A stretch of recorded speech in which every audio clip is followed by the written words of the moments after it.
मैं शशि प्रकाश, सहायक प्रोफेसर ज्योतिष, जूथालाल संस्कृत महाविद्यालय, मंझोलिया, पश्चिमी चंपारण, बिहार।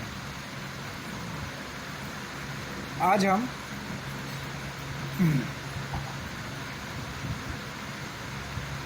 उपशास्त्री से संबंधित आज कुछ बिंदुओं पर चर्चा करने वाले हैं जो आपके परीक्षा के लिए भी उपयोगी है और ये लघु प्रश्नोत्तरी भी है जो हमने आपके लिए तैयार किया है। हम लोग आज बात करेंगे तन्वादी द्वादश भाव क्या है और जाके फिर ग्रह नाम दृष्टि पे। ग्रह नाम जो दृष्टि होता है वो कैसे, उसके बारे में क्या होता है, ये दो बिंदुओं पे आज हम चर्चा करने वाले हैं। ग्रह नाम दृष्टि स्थानीय जो स्थान होता है ग्रह नाम दृष्टि का, उस स्थान के बारे में हम लोग जानेंगे कि कैसे उस स्थान के बारे में हम लोग जानते हैं, और तन्वादी के बारे में जानेंगे। तो दो बिंदुओं पर आज हम चर्चा करने वाले हैं। तो सबसे पहले हम लोग बात कर लेते हैं ग्रह नाम दृष्टि स्थानिक के बारे में। इसके बारे में अगर हम लोग जानेंगे तो ग्रह के बारे में हम लोग जानते हैं कि ग्रह कितने होते हैं। ग्रह के नाम हमने आपको बता दिया था और किस किस ग्रह में अंतर्गत बहुत सारी चीज़ों हमने आपको बताया है। उसी संबंधित एक आज फिर हमने आपके लिए परीक्षा से संबंधित और आपके लिए भी लाभदायक हो, इसलिए मैंने ये तैयार किया है। इसमें जो आज हम लोग ग्रह नाम दृष्टि स्थानीय के बारे में बात करने वाले हैं, उसमें जो है सभी ग्रह अपने स्थान से सप्तम स्थान को पूर्ण दृष्टि से देखता है। हम लोग ऐसे कह सकते हैं, ये जो हम लोग लग्न कुंडली बनाते हैं उसको ध्यान में रखते हुए हम इस बिंदु पे बात करें तो कुछ ज़्यादा ही समझ हम लोग की बढ़ेगी।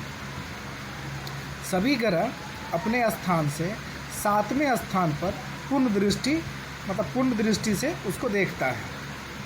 पर सब देखता है, लेकिन उसमें भी कुछ है। पर शनि अपने स्थान से तीसरे और 10वें स्थान को, इसमें से कुछ अलग अलग बिंदु है जिस पे हम लोग चर्चा करते हैं एक करके। पर शनि अपने स्थान से तीसरा व 10वां स्थान देखता है, पूर्ण दृष्टि से देखता है। एवं गुरु अपने स्थान से 5वें और 9वें स्थान को तथा मंगल अपने स्थान से चौथे और 8वें स्थान को विशेषकर पूर्ण दृष्टि से देखता है। मैं आपको फिर से बता दूं इस बिंदु पे, ताकि आपकी समझ बने और इसको आपको समझने में सहूलियत हो। मैंने पहले आपको बताया था सभी ग्रह अपने स्थान से सातवें स्थान को पूर्ण दृष्टि से देखता है, लेकिन इसमें कुछ ऐसे ग्रह हैं जो इसके अलावा भी कुछ देखते हैं। जैसे कि सबसे पहला शनि, जो शनि ग्रह होता है, शनि अपने स्थान से तीसरे और 10वें स्थान को, एवं गुरु अपने स्थान से 5वें और 9वें स्थान को तथा मंगल अपने स्थान से चौथे और 8वें स्थान को विशेषकर पूर्ण दृष्टि से देखता है।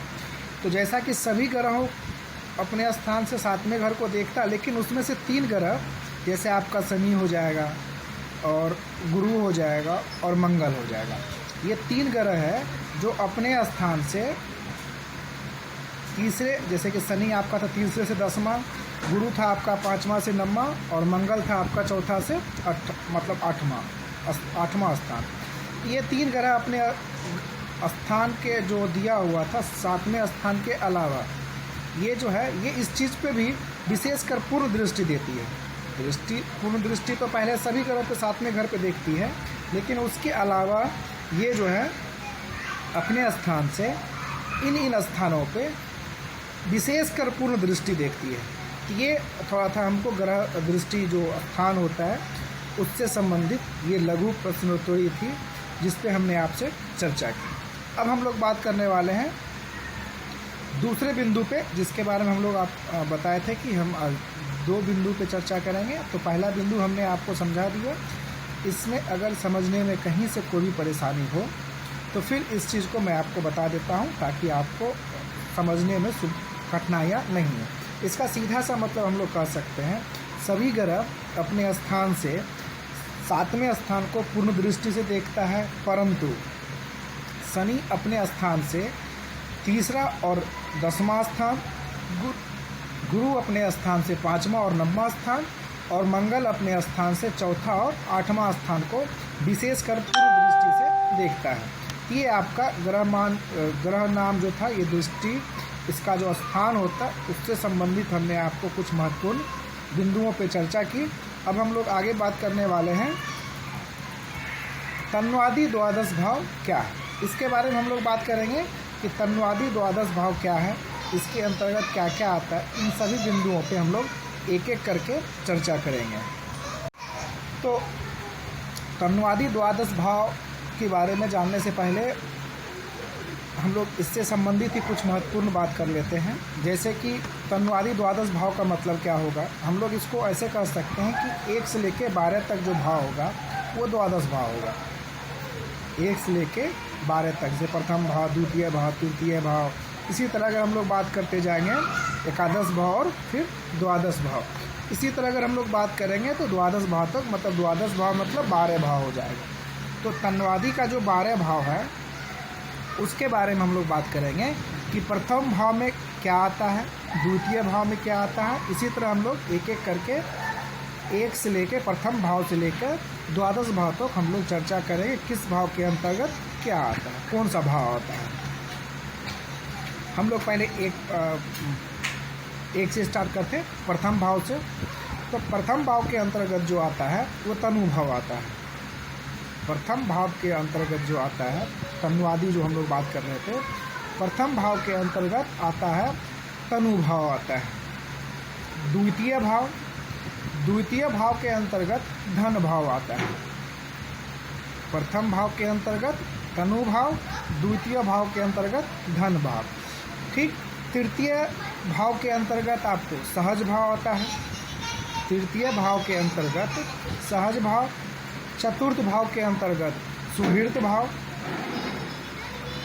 पंचम भाव के अंतर्गत सूत भाव, और षष्ठ भाव के अंतर्गत शत्रु भाव।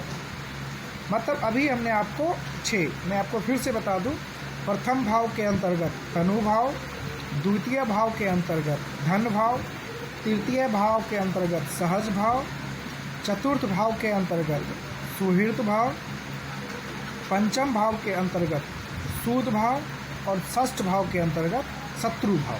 तो मैंने अभी आपको 6 भाव, तन्वादि के 6 भाव के बारे में भी हमने आपको बताया कि प्रथम भाव के अंतर्गत कौन तन्वादि भाव आता है, द्वितीय के अंतर्गत कौन आता है, तृतीय भाव के अंतर्गत कौन आता है, चतुर्थ भाव के अंतर्गत कौन से भाव आते हैं, पंचम भाव के अंतर्गत कौन से भाव आते हैं, और षष्ठ भाव के अंतर्गत कौन से भाव आते हैं। ये मैंने आपको 6 भाव के बारे में बताया। मैं आपको फिर से बता दूं तब मैं आगे बढ़ूँगा। प्रथम भाव के अंतर्गत तनु भाव, द्वितीय भाव के अंतर्गत धन भाव, तृतीय भाव के अंतर्गत सहज भाव, चतुर्थ भाव के अंतर्गत सुहृत भाव, पंचम भाव के अंतर्गत सूत भाव, और षष्ठ भाव के अंतर्गत शत्रु भाव। अब हम लोग आगे बात करते हैं सप्तम भाव के बारे में कि सप्तम भाव के अंतर्गत क्या आता है। सप्तम भाव के अंतर्गत जया भाव आता है। अष्टम भाव के अंतर्गत मृत्यु भाव आता है। सप्तम भाव के अंतर्गत जया भाव, अष्टम भाव के अंतर्गत मृत्यु भाव, नवम भाव के अंतर्गत भाग्य भाव होता है, और दसम भाव के अंतर्गत कर्म भाव। देखिए, इसमें एक चीज़ आप ध्यान दीजिएगा, नवम भाव आपके भाग्य से संबंधित है, और दसम भाव आपके कर्म से संबंधित है, और अष्टम भाव आपके मृत्यु से संबंधित है। तो जो अगर हम लोग इसमें से एक षष्ठ भाव से देखें तो वो उस पर थोड़ा सा ध्यान देने वाली है। षष्ठ भाव जो होता है वो शत्रु भाव था, सप्तम भाव आपका जया भाव था, अष्टम भाव फिर देखिए मृत्यु भाव है, नवम भाव आपके भाग्य का भाव है, दसम भाव आपके कर्म का भाव है, एकादश भाव आपके आय का भाव है, और द्वादश भाव आपके व्यय का भाव। तो इसमें अगर हम लोग देखें तो आपके जो संबंधित महत्वपूर्ण बिंदु पे अगर हम लोग इस पे ध्यान दें, थोड़ा सा जो हमारे लिए विशेष ध्यान देने लोग होता है, तो शत्रु भाव होता है, मृत्यु भाव होता है, भाग्य, कर्म, आय, व्यय, धन भाव। इसके अलावा फिर धीरे धीरे सारे भाव हमारे लिए महत्वपूर्ण होता है। लेकिन इसमें से अगर हम लोग देखें, जो हमारे लिए महत्वपूर्ण भी होता है और जानना भी जरूरी होता है, शत्रु भाव होता है जो अष्टम भाव है। अष्टम भाव जो मृत्यु भाव है, ये हमारे लिए जानना जरूरी है, इस पर थोड़ा सा ध्यान देना जरूरी है। उसके बाद नवम, दशम, एकादश, द्वादश, प्रथम भाव, ये सब फिर आपके भाग्य का, कर्म का, आय का, व्यय का, तनु का, धन भाव, सहज भाव, सुहृद भाव, सूत भाव, जया भाव इत्यादि, ये सब भाव और सब आएंगे, इन सब पे भी चर्चा होती है। लेकिन हम लोग इन 3-4 बिंदु पे कुछ ज़्यादा ध्यान देना चाहिए, देते भी हैं, ताकि इन सब चीज़ों से जो भी गलत चीज़ हो उससे बचे और जो अच्छे चीज़ हो उसको हम लोग ग्रहण कर सकें। ये आज हमने आपको 2 बिंदुओं पे चर्चा की। पहला हमने आपको राशि के स्थान पे ग्रह नाम के स्थान, ग्रह नाम दृष्टि स्थान से संबंधित कुछ महत्वपूर्ण बिंदुओं पे चर्चा की है। उसके बाद हमने आपको तन्वादि द्वादश भाव के बारे में संक्षिप्त चर्चा की। ये 2 लघु प्रश्नोत्तरीय भी हैं और आपके परीक्षा के लिए भी उपयोगी है और आपके पाठ्यक्रम से भी संबंधित है। तो इन सब बातों को ध्यान में रखते हुए आपके लिए ये महत्वपूर्ण बिंदु हमने आपके परीक्षा को ध्यान में रखते हुए तैयार किया है। आप इसका अध्ययन भी करें और परीक्षा के अलावा भी आपके जीवन में जो लोग इससे जुड़े हुए हैं उनके लिए भी काफ़ी लाभदायक होगा। आप इसका अध्ययन करें और लाभ उठाएं। धन्यवाद।